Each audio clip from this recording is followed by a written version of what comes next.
हर आत्मा को मोक्ष नहीं मिलता। कुछ आत्माएं प्रेम में इस कदर बंध जाती हैं कि मृत्यु भी उनका साथ नहीं छोड़ा पाती और वे भटकती रहती हैं जन्मों तक। नमस्कार मित्रों, आज की यह कहानी एक ऐसी ही भटकी हुई आत्मा की है जो अपने अधूरे प्रेम और अधूरी इच्छाओं के कारण आज भी इस धरती पर किसी परछाई की तरह मौजूद है। यह कहानी सिर्फ प्रेम की नहीं है, यह प्यास की भी है। एक ऐसी प्यास जो जीवन से परे जाकर भी बुझ न सकी। यह आत्मा जो कभी इंसान थी, अपने जीवन में एक युवती से बेहद प्रेम करती थी, पर प्रेम के उस मुखौटे के पीछे छुपी थी एक और भावना, वासना। मृत्यु ने उसके शरीर को भले ही मिटा दिया, पर उसकी हवस अब भी जीवित थी। उस युवती ने पुनर्जन्म लिया, इस बार एक 23 साल की सुंदर, मासूम और कुंवारी लड़की के रूप में। पर उसे इस जन्म में कुछ याद नहीं, न वह आत्मा, न वह प्रेम और न वह बीते जन्म की काली परछाई। उसे नहीं पता कि जब वह रात के सन्नाटे में गहरी नींद में खो जाती है, तब कोई अदृश्य ताकत उसकी देह के आसपास मंडराती है। उसे वैसे ही छूती है जैसे कोई पति अपनी पत्नी को, और फिर उसकी निष्कलंक आत्मा पर वह सब थोप देती है जो कभी अधूरा छूट गया था। यह कोई सच्चा प्रेम नहीं, बल्कि आत्मा की अधूरी तृप्ति का पाप है। और जब तक वह आत्मा अपनी भूख मिटा नहीं लेती, उसका मोक्ष असंभव है। पर क्या वाकई ये भूख कभी मिटती है, या फिर यह जन्मों तक चलने वाला एक भयावह खेल है? क्या आप जानते हैं, कभी कभी प्रेम सिर्फ आत्मा को नहीं बांधता, वह शरीर की वासना में इस तरह उलझ जाता है कि मोक्ष की राह ही धुंधली पड़ जाती है। नमस्कार मित्रों, आपका स्वागत है मोक्ष प्रवाह के इस विशेष अध्याय में।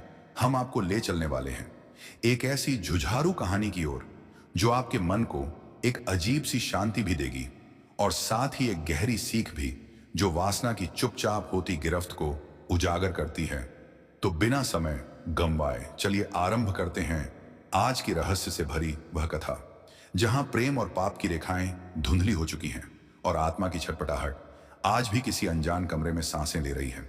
मित्रों, यह कहानी है कमला की, एक 23 वर्षीय सरल, सौम्य और सुंदर कन्या, जिसकी बड़ी बड़ी आंखों में अब भी मासूमियत तैरती थी। उसका जीवन गांव की सीमा पर बसे एक छोटे से मिट्टी के घर में बीतता था, जो पेड़ों की छांव में छुपा हुआ एक शांत कोना था। इस व्यस्त संसार से दूर कमला के रूप में सौंदर्य और सादगी का ऐसा सम्मिलन था कि जो भी उसे एक बार देखता, वह उसके चेहरे की शांत आभा और आंखों की गहराई में खो सा जाता। उसका रंग सावला था, पर उसमें एक अनकहा तेज था, जैसे किसी तपस्विनी का, और उसकी मुस्कान मानो थकी हुई आत्मा को भी सुकून दे दे।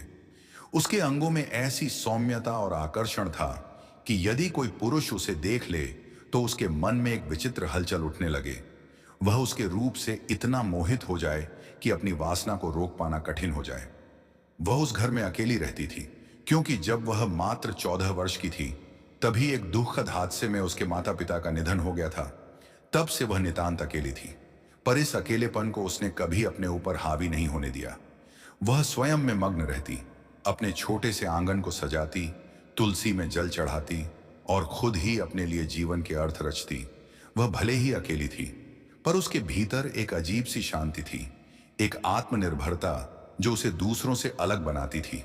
और यही कारण था कि वह अपने एकांत में भी संतुष्ट और प्रसन्न रहा करती थी। लेकिन पिछले 3 महीनों से कमला की रातें वैसी नहीं रहीं जैसी पहले हुआ करती थीं। हर रात कुछ रहस्यमयी घटने लगा था, जैसे कोई परछाई उसके जीवन की दीवारों पर उतर आई हो। कमरे की खिड़की जो हर रात वह बंद करके सोती थी, आधी रात के समय अपने आप खुल जाती। न बाहर कोई हवा बहती थी, न ही कोई परिंदा चहचहाता। फिर भी कमरे का तापमान अचानक बदल जाता और उसके तन पर एक अजीब सी सिहरन दौड़ जाती। और तब वह आता था, एक साया जो किसी ध्वनि के बिना चलता था, लेकिन उसकी उपस्थिति कमला की सांसों को थाम लेती थी। वह चुपचाप कमरे में प्रवेश करता और कमला के पास बिस्तर पर आकर लेट जाता, इतना नजदीक कि उसके गर्म सांसों की नरम सरसराहट कमला की गर्दन को छूने लगती। उसकी उंगलियां धीरे से कमला की देह को महसूस करती, मानो बरसों की कोई दबी हुई चाहत अब अपना आकार लेने लगी हो। वह उसके वस्त्रों को धीमे धीमे खींचता, जैसे हर परत को छूते हुए महसूस करना चाहता हो, जैसे कपड़ों के उस पार छुपे हुए सौंदर्य को वह अपनी आत्मा में समेट लेना चाहता हो। वह कमला के होठों के करीब आता हल्के से छूने की कोशिश करता, जैसे किसी बंद कलियों को बिना तोड़े उसकी खुशबू में डूब जाना चाहता हो। उसके गालों पर उसकी उंगलियां फिसलती और कमला, जो इन सब बातों से अनजान थी, कभी कभी करवट बदलकर सो जाती। पर उसकी आत्मा कुछ न कुछ महसूस जरूर करती। कुछ रातों तक यह सब उसे एक अधूरे सपने जैसा लगा, लेकिन धीरे धीरे उसके मन में यह भाव जागने लगा कि कोई है जो उसके पास आता है, उसे स्पर्श करता है और फिर लौट जाता है। एक अज्ञात डर उसके भीतर घर करने लगा और हर रात उसके मन में यही सवाल गूंजता रहता कि कौन है वो जो उसकी सांसों में उतरता है और फिर चुपचाप अपनी छाप छोड़कर चला जाता। कमला अब डर के साए में जीने लगी थी। उसने कई बार रातों को अचानक चीख कर अपनी नींद तोड़ी। कभी मुंह में मंत्र फूंकती तो कभी तुलसी की माला लेकर सोती। यहां तक कि एक बार गांव के पुजारी को भी बुलाया, पर कोई उपाय उस साय को रोक नहीं पाया। लेकिन वह आत्मा कभी उसे शारीरिक रूप से कोई नुकसान नहीं पहुंचाती थी। वह बस उसे देखती रहती, जैसे उसकी आंखों में कुछ अधूरा छिपा हो, कुछ ऐसा जो शब्दों में नहीं कहा जा सकता।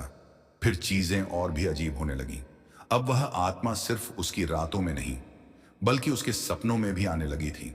हर रात कमला को एक ही दृश्य दिखता, एक शांत पवित्र तपोवन जहां एक रुद्राक्ष पहने तपस्वी युवक ध्यान में लीन होता और उसके सामने एक कन्या सौम्यता से भरी नृत्य करती हुई उसकी ओर देखती रहती, मानो किसी जन्म का अधूरा मिलन वहां फिर से आकार ले रहा हो। वह सपना इतना सजीव होता कि कमला की सांसें तेज हो जाती और उस आत्मा की आंखें जो उसे सपने में देखती, भीगी हुई, प्रेम से भरी, कुछ कहना चाहती थी, पर कोई शब्द नहीं निकलते थे। सिर्फ मौन की गहराई से एक भावना फूटती थी जो कमला के हृदय को तोड़ने लगी। हर सुबह वह अधूरी यादों के बोझ के साथ उठती और उसका चेहरा थका हुआ और आंखें डरी हुई होती। उसे समझ नहीं आता था कि यह सब उसका भ्रम है या फिर किसी जन्मों पुराने रिश्ते की कोई गूंज। लेकिन वह दिन ब दिन टूटने लगी थी। अब वह आत्मा उसे सिर्फ दूर से निहारती नहीं थी, बल्कि अब वह उसके इतने करीब आ चुकी थी कि उसकी सांसें कमला की सांसों से टकराने लगी थीं। हर रात एक नया एहसास साथ आता। कभी उसकी गर्दन के पास गर्म सांसों की रूहानी सरसराहट महसूस होती, जैसे कोई अदृश्य होंठ धीरे धीरे उसकी त्वचा को छूते हुए अपनी चाहत का इजहार कर रहे हों। कभी उसे लगता कि किसी ने उसके बालों को बेहद कोमलता से सहलाया है, जैसे कोई प्रेमी जो वर्षों बाद अपनी प्रेमिका के स्पर्श को फिर से महसूस कर रहा हो। यह सब सपने नहीं थे। कम से कम कमला के लिए अब ये महज भ्रम नहीं रह गए थे।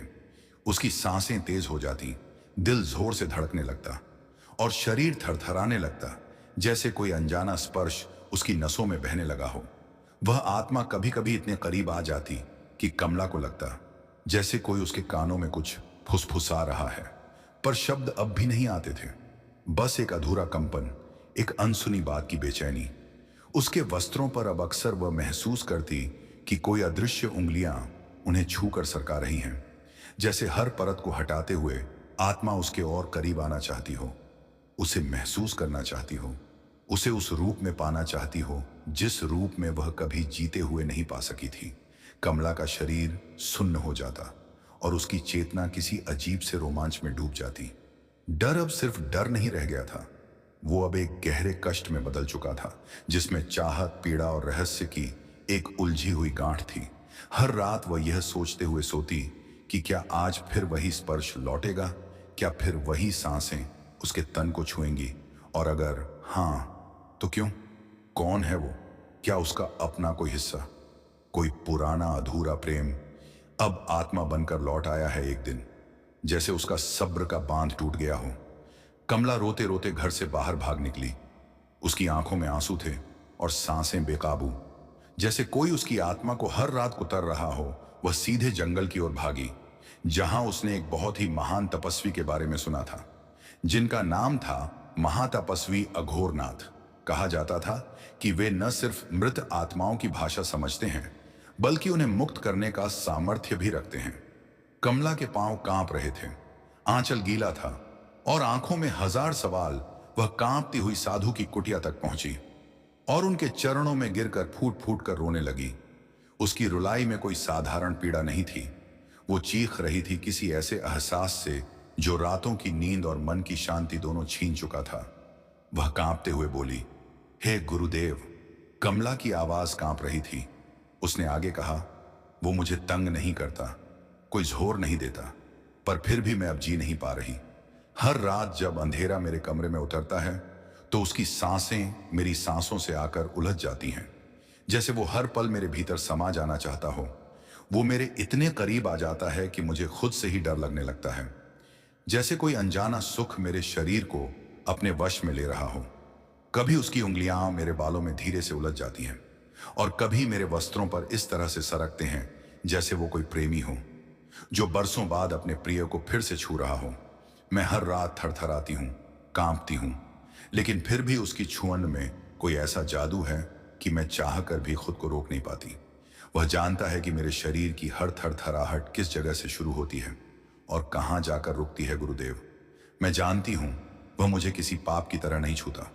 उसकी उंगलियां जब मेरी त्वचा पर रेंगती हैं तो ऐसा लगता है जैसे वो मुझे मेरे हर जन्म की याद दिला रही हो। उसकी आंखों में कोई वासना नहीं, पर एक ऐसा प्रेम है जो मेरे भीतर तक घुस जाता है, जैसे मेरी आत्मा को भी अपने साथ खींच ले जाना चाहता हो। लेकिन मैं नहीं जानती वो कौन है, क्यों मुझे हर रात ऐसे छूता है, क्यों मेरी नींद में उतर आता है, क्यों हर रात मेरी पीठ के पीछे चलता है जैसे मैं उसी की हूं, किसी जन्म की अधूरी कहानी की तरह। गुरुदेव, मैं जानना चाहती हूं कि वो क्या है, कौन है और क्यों मेरी रगों में इस तरह से उतर आया है। कमला की आवाज में सिर्फ दर्द नहीं था, उसमें एक टूटन भी थी, और उस टूटन के नीचे एक अद्भुत अनकही चाह छुपी थी जो हर रात उसके जिस्म को छूकर उसकी आत्मा को कुरेद जाती थी और उसे एक ऐसे मिलन की तड़प देती थी जो कभी पूरा नहीं हुआ। साधु कुछ क्षणों तक मौन रहे। उनकी आंखें स्थिर थीं, जैसे कमला की बातों के पीछे छुपे हर शब्द को आत्मा के स्तर पर महसूस कर रहे हों। फिर उन्होंने अपनी माला को दोनों हाथों से थामा और बहुत धीमी गूंजती हुई आवाज में बोले, तुम्हारा शरीर आज का है कन्या, पर आत्मा वो किसी और युग की है। उनकी आवाज में वो कंपन था जो आत्मा को भीतर तक हिला दे। उस पल कमला के शरीर में सिहरन दौड़ गई, जैसे किसी ने उसके रोंगटे सिर्फ आवाज से खड़े कर दिए हों। साधु ने अपने सामने रखे अग्निकुंड में हवन सामग्री डाली और मंत्रों का उच्चारण करते हुए अग्नि प्रज्वलित की लपटें उठी। धुआं मस्तिष्क में उतरने लगा और साधु की आंखें आधी बंद होकर एक विलक्षण प्रकाश में बदल गईं। वह दिव्य दृष्टि से देखने लगे जैसे उन्होंने समय की सीमाओं को पार कर लिया हो। उनके चेहरे पर गंभीरता थी, पर आंखों में जैसे कोई दूर की पीड़ा उतर आई थी। कमला अवाक थी। उसने कभी किसी को इस प्रकार अग्नि से संवाद करते नहीं देखा था। वह पल रहस्यमय था, जैसे प्रकृति भी रुक गई हो और केवल एक ही संवाद हो रहा हो। साधु की दृष्टि और आत्मा के रहस्य के बीच साधु महात्मा आगे बोले, उस आत्मा का नाम आरव है। वह एक रागी था जो शिव का कीर्तन करता था, और तुम पिछले जन्म में प्रियांबिका नाम की ब्रह्मचारिणी कन्या थी। फिर साधु ने उस बीते जीवन की कथा सुनाई।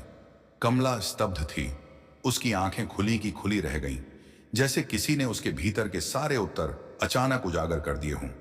उसकी धड़कनों ने एक अलग ही गति पकड़ ली थी और मन में एक अजीब सी कशिश उठने लगी थी, जैसे कोई भूली हुई स्मृति धीरे धीरे उसकी आत्मा को छू रही हो। वह एक तक साधु की आंखों में देखती रही, जैसे उन आंखों में वो बीते जन्म की छाया देख रही हो। वो आरव, वो कीर्तन, वो प्रेम और वो अधूरी पीड़ा जो अब उसकी रातों में साया बनकर आती थी। कमला का मन अब डर से नहीं बल्कि किसी अनकहे आकर्षण से भर उठा था, एक ऐसा आकर्षण जो शायद जन्मों पुराना था।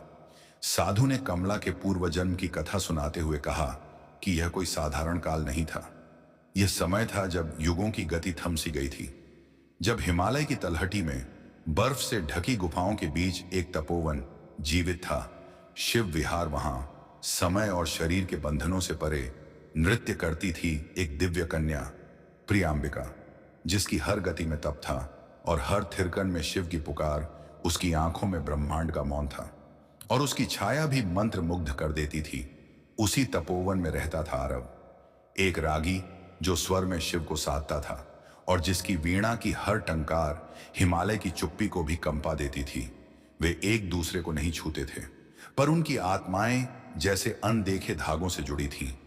आंखों की भाषा में संवाद होता और मन के मौन में प्रेम उगता। उनके गुरु ने एक दिन उन्हें चेताया कि तपस्वियों को मोह की छाया भी नहीं छूनी चाहिए, और उन्होंने वचन दिया कि उनका प्रेम केवल आत्मा तक सीमित रहेगा, देह की सीमा से परे।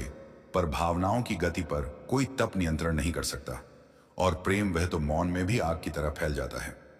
एक रात्रि जब शिव विहार धधकने लगा, अग्नि की लपटों में सब कुछ समा गया।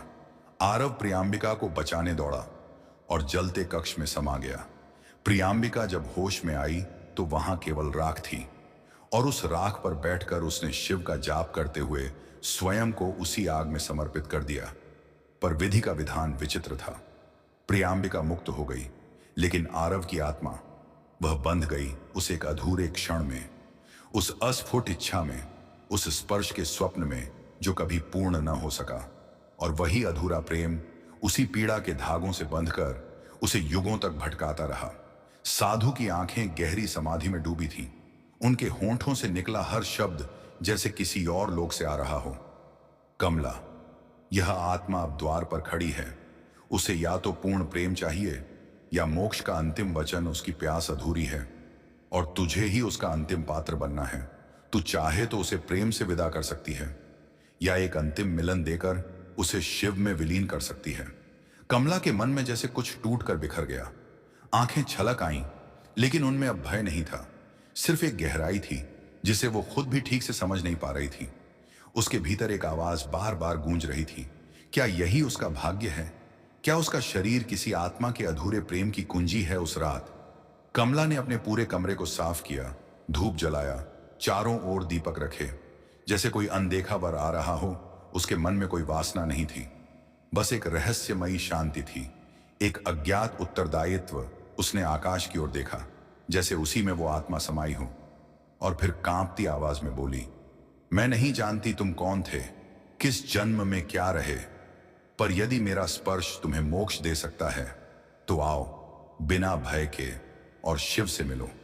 उसकी पलकों पर आंसू थे, होंठों पर कंपन, लेकिन उस कमरे में पहली बार आत्मा के लिए द्वार खोला गया था, प्रेम और त्याग के अद्भुत संगम से, जहां एक अधूरी आत्मा को अपना अंतिम मुकाम मिल सकता था। और उस रात पहली बार कमला ने उस अज्ञात आत्मा को अपनी खुली आंखों से देखा।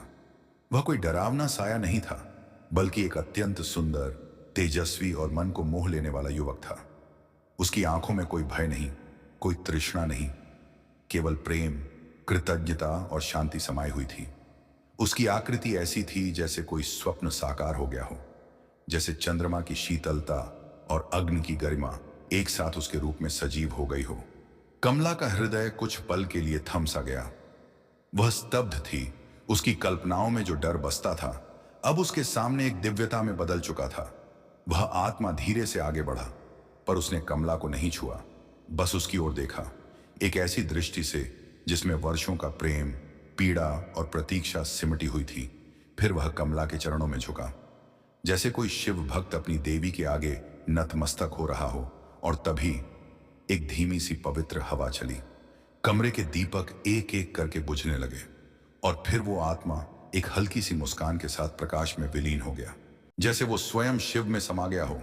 कमला की आंखों में न आंसू थे न भय, बस एक अद्भुत शांति थी, जैसे किसी जन्मों की कहानी ने उस रात अपना पूर्ण विराम पा लिया हो। अब आरव को तो मोक्ष मिल चुका था, लेकिन इधर कमला की आत्मा जैसे खाली पड़ गई थी। उसकी आंखों में शांति तो थी, पर भीतर कोई गहरी लहरें उठ रही थी, एक बेचैनी जो हर रात उसे उसी दिव्य स्पर्श की ओर खींचती थी। धीरे धीरे जैसे समय पीछे लौटने लगा, कमला को अपने पिछले जन्म की हर स्मृति स्पष्ट होने लगी। प्रियांबिका का वह अधूरा प्रेम, आरव की आंखों में छुपा वो अमर आग्रह, और वह स्पर्श जो आत्मा बनकर उसके शरीर को छू गया था। अब सब कुछ जैसे उसकी धड़कनों में उतर चुका था। और फिर एक दिन उस तड़प ने उसकी चेतना से उसका शरीर अलग कर दिया। कमला ने चुपचाप उसी स्थान पर जहां आरव ने शिव में विलीन होकर मुक्ति पाई थी, अपने प्राण त्याग दिए। पर यह अंत नहीं था। वर्षों बाद दो अलग अलग शहरों में दो बालक जन्मे, एक कन्या जिसकी आंखों में जन्म से ही नृत्य था, और एक बालक जिसकी सांसों में संगीत पलता था। यह पुनर्जन्म था कमला और आरव का, पर इस बार ब्रह्मांड ने दोनों को एक नई राह दी थी। जब वे बड़े हुए तो पहली बार मिलने पर एक गूढ़ सी पहचान उनके भीतर जागी, जैसे आत्मा ने आत्मा को पहचान लिया हो। उनके परिवारों ने इस प्रेम को समझा और विवाह का संयोग हुआ। अब वे साथ थे, इंसानी रूप में, उसी प्रेम में जिसे पहले वे आत्मा और शरीर के रहस्यमय संयोग से जी चुके थे।